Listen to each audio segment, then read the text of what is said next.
What's up, YouTube? Damn, back. Been a long time.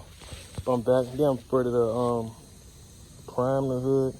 So I finished the body work with the hood scoop.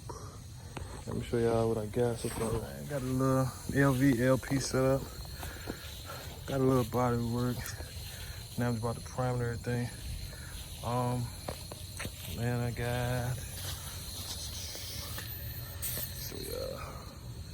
R500 LV LP, 1.7 tip.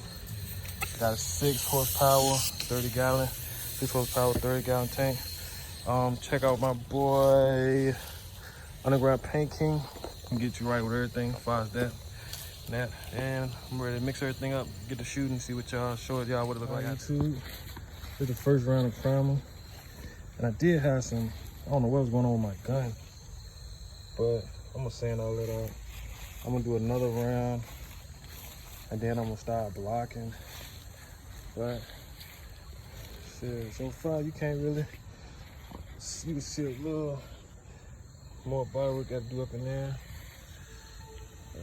It was a couple dents over there. They out. You just gotta make everything flat.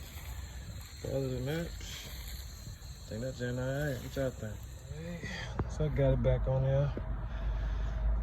I just primed for the day, for another time. Next time I come back and finish doing the body work, blocking and stuff. Let's see, still got a little bunch of imperfection from the paint gun messing up. Other than that, it's all one solid color. Shit. Hit y'all back later.